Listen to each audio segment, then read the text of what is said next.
21st Precinct, Sergeant Waters. Yeah, where is this? What, was he shot? Yeah. Yeah. He's dead, huh? Well, I got to send the ambulance anyway to pronounce the DOA.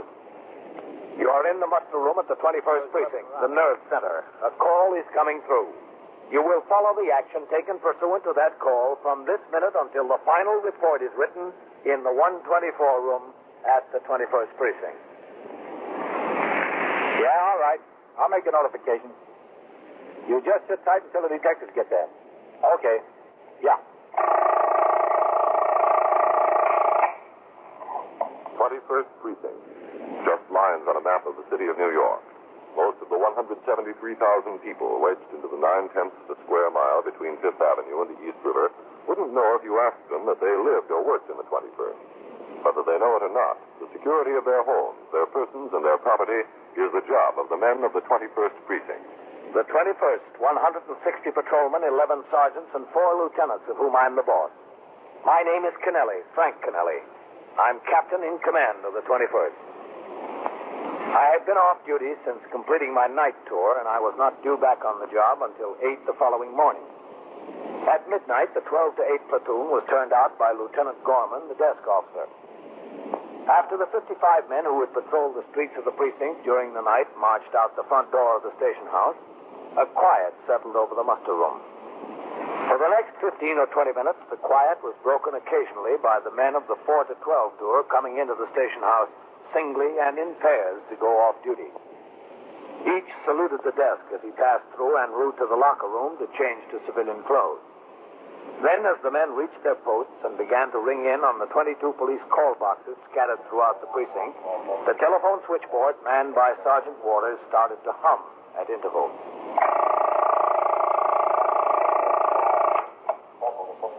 21st Precinct, Sergeant Waters. Patrol on Farrow, box 11.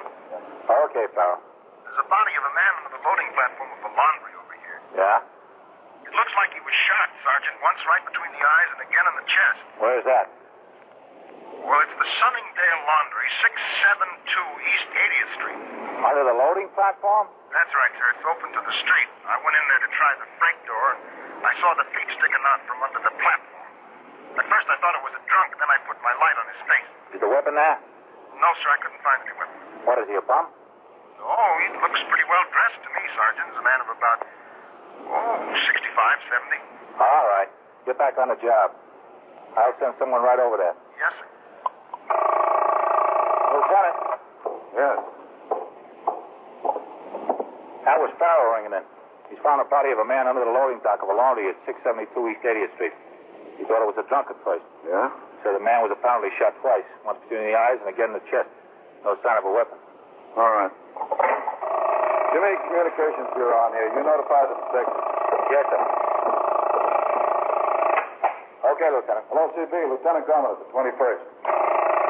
We've got what looks like a homicide at 672 East 80th Street. No, it's a gunshot, apparently. Uh-huh. Yeah. 21st Squad, Detective Vitale. Okay. This is Sergeant Waters on TS, Vitale. Yes, Sergeant. The patrolman on post reports a homicide at 672 East 80th We'll take Street. care of that, MC. The loading dock of the laundry there. All Did you right. say 672 or 622? 672. Okay, Sergeant. Thank you. Yeah. Who's catching upstairs, Sergeant? Vitale, Lieutenant. Give me a line on here. I want to notify the skipper. Yes.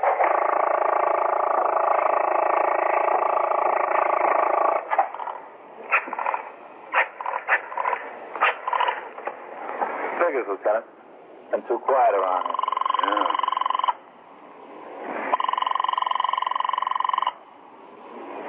Captain must be sleeping. Yeah. Hello. Captain Kennelly? Yes? Lieutenant Gorman, Captain. Oh, what have you got? A man shot and killed, Captain. Yeah, where? 672 East 80th Street, the loading dock of the laundry there. The cop on the post saw the body. He thought it was a drunk. The man was dead. Well dressed. Well, looked like a bullet hole through his head and another one through the chest. Any identification? No, sir, not yet. All right, send a car for me. Yes, sir, right away, Captain.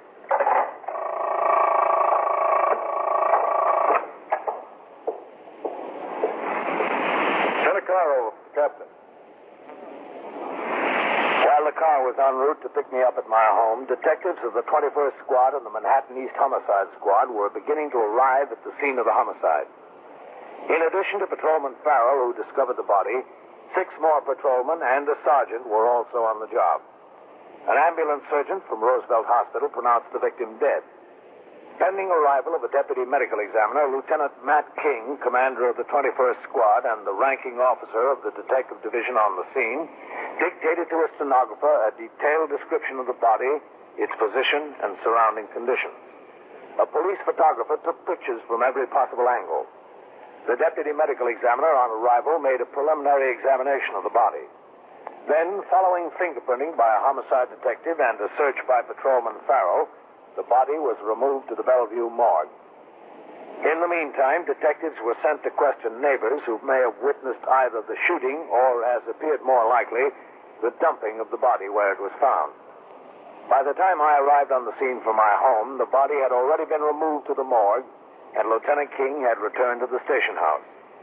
I talked to Sergeant Collins, who was still on the job, with 3 patrolmen, while the detectives completed their search of the loading dock and the nearby area for physical evidence. I then instructed the operator of my car to take me to the station house, where I signed the blotter and immediately went upstairs to the 21st Detective Squad on the 2nd floor. 21st Squad, Detective Vitale. Where's Lieutenant King, Novak? Oh, he's in his office, Captain. Okay, thanks. We've got the Jersey State Police trying. All right, let's see what we can do. Captain Kennelly. Come in, Captain. Okay, thanks. Hello, Matt. Well, I hear you've got a heavy one, Matt. Yeah, that's what it looks like, Captain. Any identification on Yes, sir. We think his name is Edward L. Burgess, Burgess, 71 years old. He had an auto registration showing address of 316 New Era Drive, Marble Hill, New Jersey. Vitale. Yes, sir. Any luck on that Jersey number? No, sir, not yet. We're trying. All right. Got a postcard addressed to him on 23rd Street. 2 addresses and an automobile. We're standing still. Well, at least at 4:30 in the morning, Matt, the press and the brass aren't breathing down your neck wanting the answers to a lot of questions. Yes, sir. I don't have the answers to. Any money in his pocket? 83 cents and change. How does it look for robbery? I don't know how it looks for anything, Captain. There's a telephone listed in the name of Edward L. Burgess at that New Jersey address. I rang it for 3/4 of an hour. There's no answer.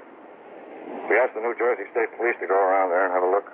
You heard back from him yet? No, sir, not yet. What is this Marble Hill? Down close to Trenton. Yes. Novak, Lieutenant. Yes, Novak. Lieutenant King, this is Mrs. Audley. Mr. Burgess has been rooming at her house down on 23rd Street. How do you do, Mrs. Audley? Frankly, not so good. Won't you come in? You got to wait into this hour and be given such horrible news. Rest your soul. Not so good. This is Captain Kennelly. Mrs. Audley? Hello. Shut the door, Novak. Stick around. Yes, sir. Have a seat, Mrs. Audley. Not so good at all. I'm sorry to get you up here, Mrs. Audley, but I'm sure you understand. Oh, yes, I understand. I'm sure you want to help us get to the bottom of this thing. Excuse me. Oh, yes, sure. 21st Squad, Lieutenant King. Vitale, Lieutenant. Yes. That party from Jersey is ringing in on the straight line. All right, hold on to him. I'll be out there and take the call. Yes, sir. Captain, you want to come outside with me a second? Yeah, sure, man. I'll be right back, Mrs. Audley. I have a very important telephone call. Oh, that's all right. Detective Novak will stay in here with you. He doesn't have to. The telephone answered at the New Jersey address, Captain. Oh, on this one, Lieutenant. Who is it on the phone, Lieutenant? It's the victim's son. He knows his father's dead. New Jersey State Trooper was waiting for him when he came home. He gave him this number to call. All right, I'll take it. Hello. This is Lieutenant King, commanding the 21st Detective Squad in New York. Yes, I understand. There was a state policeman waiting here when I came home. He told me my father died. Yes, that's right. We've been trying to reach you for some time. Well, there wasn't anybody here. My wife's visiting in Philly, and I work the night shift at the assembly plant here. Are you sure it's my father? Is your father about 70 years old, 5'5" or 6, bushy gray hair? Yeah, that's him, all right. We'd like to have you come to New York, Mr. Burgess. We'd like to have you identify him. You want me to come there to the 21st Precinct? You know where it is? Yes, the state trooper gave me the address. Oh, good. We should get here as soon as possible. We're conducting an investigation. What kind of investigation? The man we're talking about was murdered. Oh, was he? Yes. So get here as fast as you can, Mr. Burgess. Yes, as fast as I can. Yes, goodbye. Goodbye. What a job. Well, somebody's got to do it, man. Yes, sir, I guess they do. I'll be in my office, Vitaly. Okay, Lieutenant. Whitey, any news on the alarm on that car? All right, Captain. Thank you. Sorry to have kept you waiting, Mrs. Audley. Well, that's all right. I was talking to this nice detective here. Well, Mrs. Audley, I understand Mr. Burgess has been roaming at your house for the last 3 weeks. More or less, yes. And all these years, I've never met a nicer gentleman. He was the last man in the world you'd think tragedy would fall to. The only tragedy we've had around there since my husband, the late Mr. Audley, died. Well, Mrs. Audley... I had a near tragedy once, a chiropody student. He hung himself with a neck in his room one night, but we cut him down in time. Well, I want to make sure we're talking about the same man, Mrs. Audley. The last I heard of him, the chiropody student, that is, he was back home delivering on a milk route and raising a big brood of kids. It shows you how good can come out of bad. Do you know why Mr. Burgess had come to New York? Oh, yes, to take treatment from a doctor. He was suffering from sciatica, poor man. Did he have any particular friends that you know of? Well, not in the house, but he liked his noggin of beer. When he wasn't in the house or to the doctor's, you could find him down at the bar and grill on the corner. When was the last time you saw him? Oh, about 8:30 tonight. Last night, that is. Is that when he left the house? Oh, no. He left the house sometime previously to go to the bar and grill. Hope you don't mind my mentioning the fact that he liked his nip. Oh, that's all right. The reason I mention it is because of my late husband. Poor man. He liked to drink, too. A pint of whiskey every day of his life, except the last, that is. He got hit with a streetcar too early in the morning to finish it. Well, if he had already left the house, Mrs. Audley, when was it you saw him last? Well, as I said, about 8:30.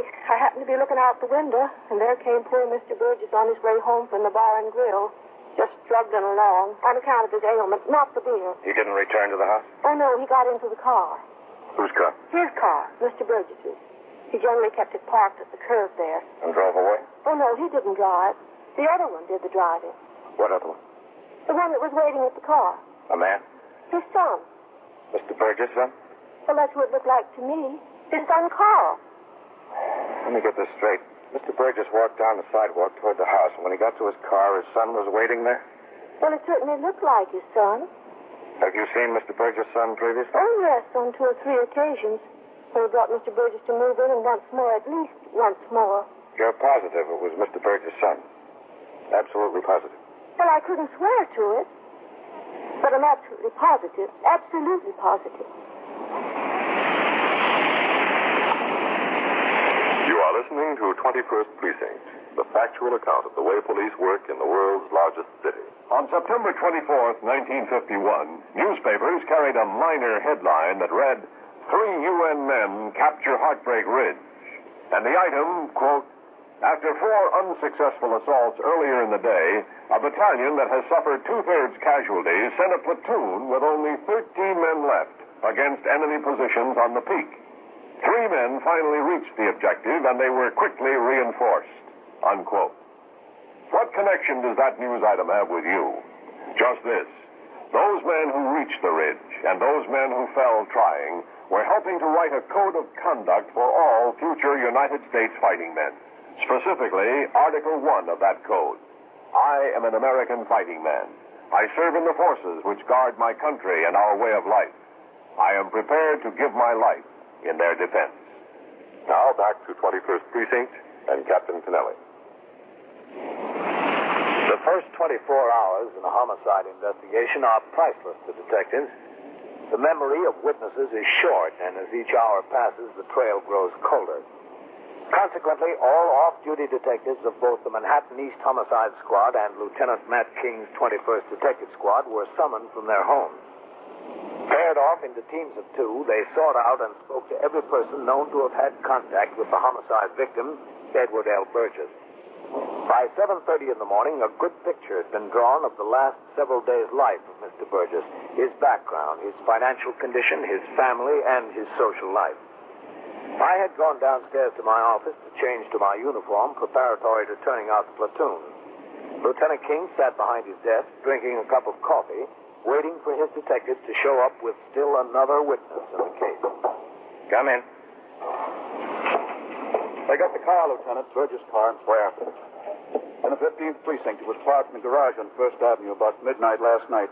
An attendant was moving it to another floor this morning and noticed what he thought were blood stains on the front seat. He called the cop on the post. The cop remembered seeing the car and the alarms. Where have they got the garage attendant? At the 15th squad, Lieutenant. All right. Get that attendant in here. Send Whitey. Well, he's going to pick up that waitress from the bar and grill. Oh, yeah, all right. Send Fitz. Yes, sir. I'm supposed to see Lieutenant King. I'm Lieutenant King. Oh, my name's Carl Burgess. We were wondering what happened to you, Mr. Burgess. Come into my office? Yeah, thanks. Tally. Right with you, Lieutenant. Go ahead, Mr. Burgess. Thank you. Have a chair. I didn't think it'd take you this long. Well, I told you my wife's in Philly. I had to get in touch with her and tell her the news. Also, I didn't trust my car to come up here. I had to wait for a train. Oh. This is Detective Vitale. Sorry about your father, Mr. Burgess. Yeah, so am I. You know who did it, Lieutenant? No, not yet. You know why it was done? Why would anyone want to kill my father? Well, he was in the habit of carrying quite a sum of money, wasn't he? Not too much. He always had a couple $100 in cash on him. Someone do it to rob him? His wallet was on his person, Mr. Burgess, but there wasn't any money in it. All he had in his pocket was 83 cents in change. Maybe. Do you have any idea? You know. We're working on a few angles. Oh, good. I'm glad to hear that. Well, where is he? The Bellevue morgue. We have to get down there to make identification. Aren't you sure it's him? Yes, but it's a formality we have to go through. I'm sorry. Oh. You were the closest living relative, hmm? Yeah, my mother died in 1939.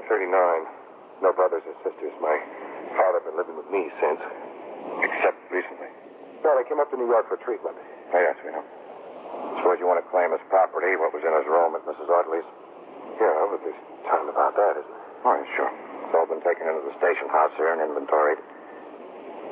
Did you know there were two $10,000 insurance policies naming you as beneficiary? Yeah, I knew it. Who recommended this New York doctor to your father, Mr. Burgess? A friend of his that lives in New York. Man friend or woman? As a matter of fact, a woman. Did your father ever say anything to you about planning to remarry?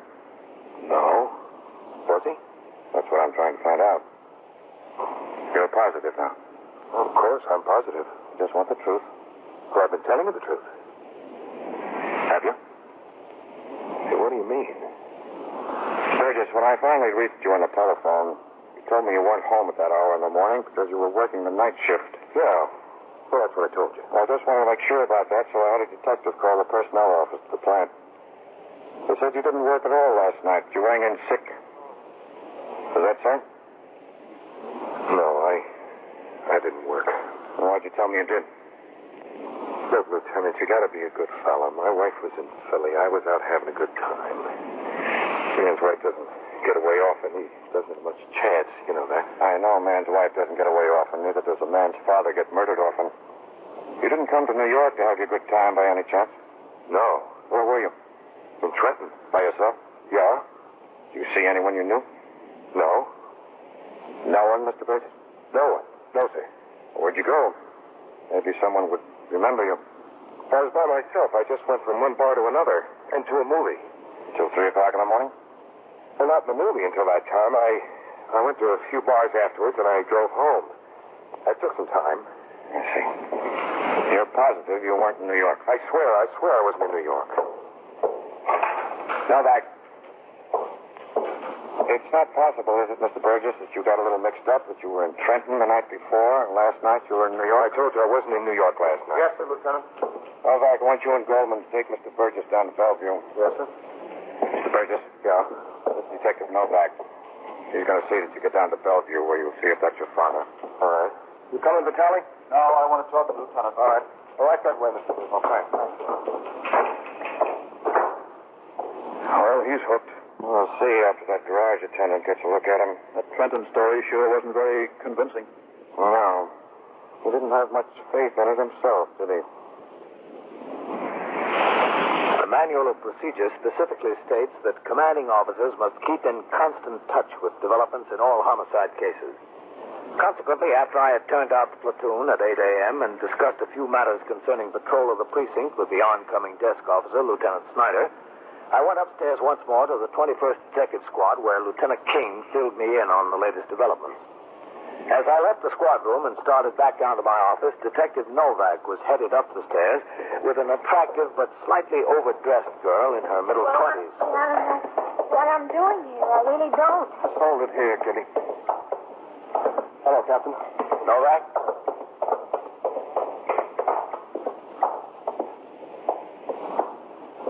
You know the best people, don't you? Captain. Yeah. All right, go on.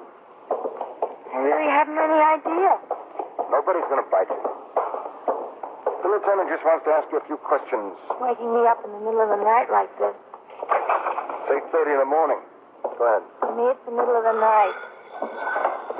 Right over here. First squad, Detective Vitale. Sit right down here, Kitty. Right here? That's right. Well, I won't be able to make it today. I'll go get the lieutenant. Up here last night. But there's nothing I can do about that. Yes. Know that, Lieutenant. I'll call you tomorrow. Yes, Novak. I've got the girl, Lieutenant, the waitress in the bar and grill. Oh, yeah. That's her. Want me to bring her in? No, I'll talk to her out here. Yes, sir. What's her name, Kitty? What? Kitty Crows. Oh, Miss Crows? I'm Lieutenant King. How do you do? You were working last night? Yes. Did you see Mr. Edward Burgess in there during the evening? Yes? What time was that? Oh, he came in early, about 7:30, 7:45. Did you serve him? Yes. If I remember correctly, he bought 2 bottles of beer. Was he alone or with someone? Oh, he was alone, all alone. Do you know Mr. Burgess very well? What do you mean? I mean, did you have frequent occasion to see him and talk to him? Oh. Yeah, he's been coming into the place every night almost. Yeah. As far as you know, he spoke to no one in the place last night. Not me, I served him. He said, hello, how are you, and so forth. You very busy when he was in there? No, we weren't busy at all. It was very early. Who else was in the place? Well, there was the boss behind the bar. There was a strange couple at the bar, people I never saw before. And who else? Mr. Burgess in his booth. And that's all? Now, there were more people in there, weren't there, Kitty? Think about it. I'm thinking. There weren't. All right, bring him in here. Lieutenant, this is Mr. Frank McLeese. How do you do? The attendant at the garage where the car was parked. Oh, yes. Novak, you stay here with Kitty. Yes, sir, Lieutenant. Come into my office, Mr. McLeese. Sure. Anything you want. Listen, those really turn out to be bloodstains on on the car. The car's being examined now. Go on in, Mr. McLeese. Oh, thank you. That's some deal I got myself in, huh? Mr. McLeese.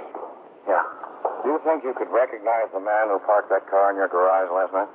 Well, it's hard to say. I remember him and I don't. I couldn't draw you a picture of him, but if I saw him again, I think I could identify him. You know what I mean? What time was it he parked the car? 11:55 p.m. We've got a machine with a timestamp we put on the ticket so we know exactly what time they come in and what time they go out. Well, maybe you'll see that man before the morning is over. Oh, wait a minute. Just a second. I wouldn't identify anybody without making positive first. You know what I mean? This could be serious. We know it could be, Mr. McLeese. What would you say he looked like? Could you give us a description? Well, he wasn't too tall a fella, and not too short a fella either. Would you say about as tall as me or shorter? Taller. A little bit taller. About how old? Oh, 35-ish, you know what I mean? What color hair do you have? Dark. Kind of dark. You said before it might have been brown. Well, dark brown. Just a second. Oh, sure. I haven't got all this time in a while. 21st Squad, Lieutenant King. There's Novak. I brought that young Burgess back. He identified the body of Duncan. Okay, I'll be right out.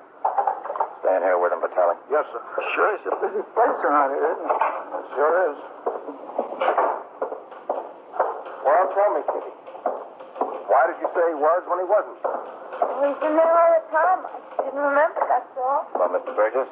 Lieutenant? I understand you identified your father. Yeah, that's him, all right. Do you mind coming into my office?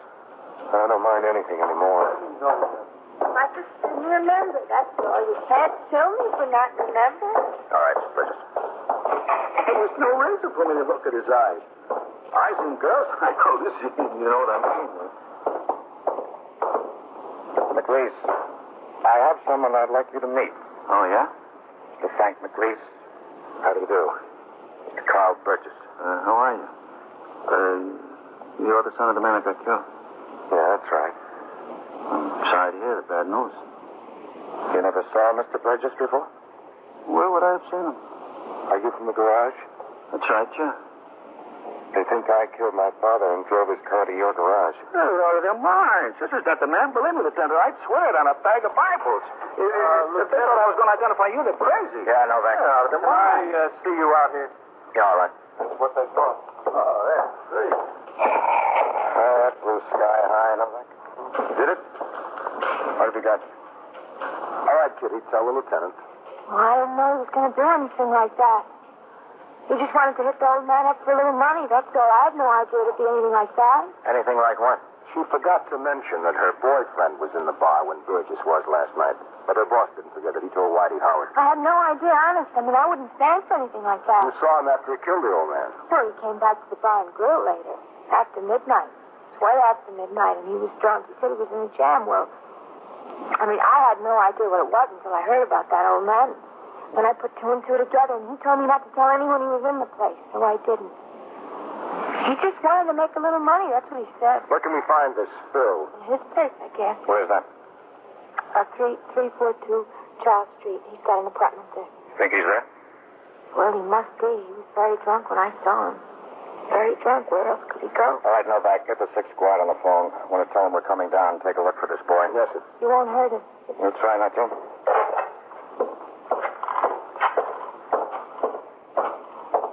All right, Mr. McLeese. You get back to the garage. We'll call you when we need you. When will that be? Maybe in a little while. We might have someone else for you to look at. Well, say, could I use the phone? I've got to call my boss. I'll ask one of the detectives out there. He'll show you which one. Oh, sure. Thanks a lot. This other person you have for him to look at, Lieutenant, you think he's the right one? I don't know. I thought you were the right one. Were you really in Trenton last night? Yep. What are you so vague about? I was out with a woman. Well, let's take my advice. It'd be better for your wife to find out that than for you to sit in the electric chair. Yeah, maybe. Maybe it would be.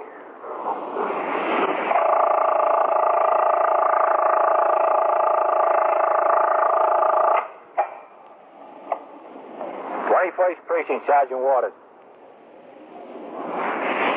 How many hold-up men were there? Where? No, that's not in this precinct. But you give me the information. I'll see that the officers get there.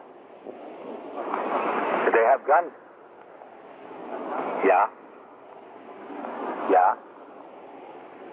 What'd they get? Yeah. Yeah.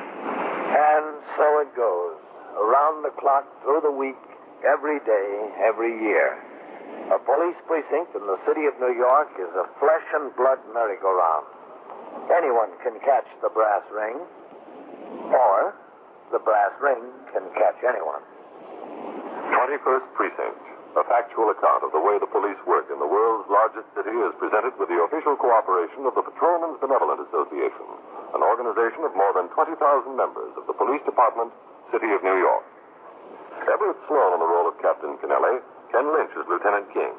Featured in tonight's cast were Joan Loring, Abby Lewis, Harold Stone, Santos Ortega, Bill Smith, John Larkin, and Phil Sterling. Written and directed by Stanley Niss. Art Hannah speaking.